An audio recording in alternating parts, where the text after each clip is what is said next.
I wanted to tell you this elaborate story about my brother, who we'll refer to as Mr. T, but using the latest mathematics to calculate time to boredom, I found that the entertainment to content ratio is a little low, so I summed it up with these stills. Hope that's okay. In short, he's not active in the church, and it took 3 family members working through no less than 4 ward clerks and 3 bishops, a total of 3 years, to get his records transferred into the correct ward. That was work. This isn't some story where he was running away from the church, he just wasn't active in the church. Now, the idea behind it was relatively simple.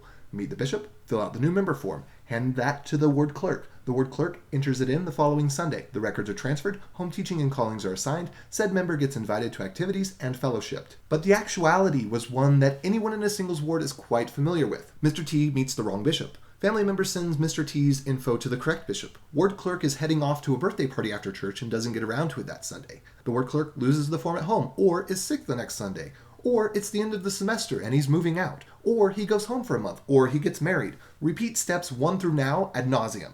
Welcome to the singles ward. Now, in reality, it is quite unlikely that Mr. T would have continued going to church, but if he had been invited to that ward's boating activity, he would have gone.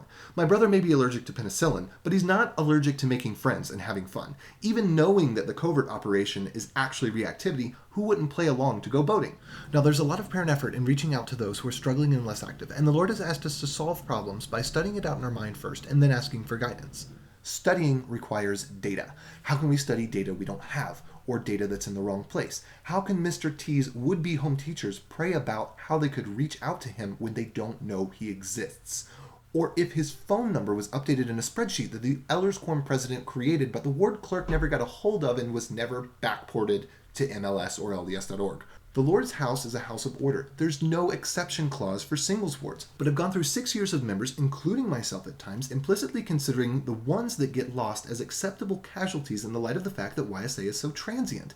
But they're not even the ones. They're the 1/dozens. This age group is the most likely to fall away from the gospel. But why are things so disorganized? There are a lot of reasons, and it's not anybody's fault.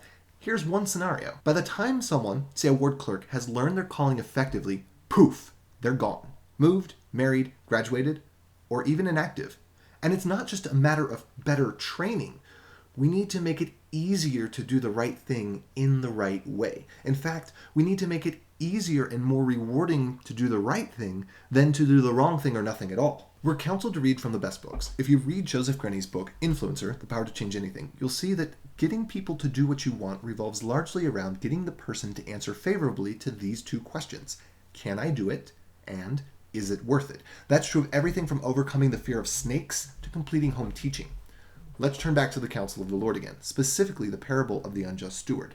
We'll skip the part that no one understands, that being the whole parable essentially, and get straight to the critical point that I take from the story. Now the verse, the children of this world are in their generation wiser than the children of light.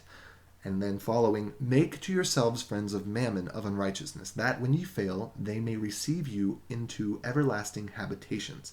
Let's think about that for a second. Sometimes for good, and sometimes for evil, people, corporations, and organizations become particularly wise regarding getting people to do what they want them to do. In the world today, Facebook, Pinterest, Twitter, and Google have all successfully employed patterns that lead to increased engagement and activity. What I'm saying here is that the hard work of figuring out how to guide someone in such a way that they feel confident and able of performing a difficult task, even one that was formerly highly technical, such as resizing, cropping, and uploading a picture, and giving them a clear path to a reward that is worth the effort, such as feedback that the operation was successful, by and large has already been figured out. All that is left for us is to reap it unto everlasting habitations. In order to increase activity in the church, we ought to be wise and make engagement as simple as the righteous wisdom of the world has shown us. We need to be able to communicate with people by text and email. We also need to be able to let them know that their efforts are appreciated. Although an automated email would be no replacement for a personal phone call to check up on home teaching, using computers to do what they do best, numbers, generating reports, validating phone numbers, and letting people do what they do best, rewarding, encouraging, loving, we can be as wise as this generation while maintaining the sincerity of personal contact and outreach. Now, hopefully, I've built a compelling case showing that we need better tools. And there's one more thing you need to know about me.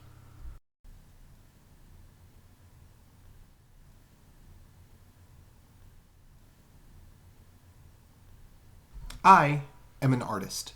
Some artists use the medium of clay, wood, metal, or even song. My art is a combination of canvas and dance. My medium is information. So instead of sitting around whining about this, I've decided to do this and this. The Lord has commanded us to use our talents to do many good things of our own free will and to bring about much righteousness. This is not a work that just anyone can do. It's not a work that can be issued via calling, and you can't pay a person to have passion or vision. Consider Karl Bloch. I doubt he waited around for the Lord to command him to create art that drew people unto Christ. He knew what he was good at, and he wanted to use his talent to build the kingdom.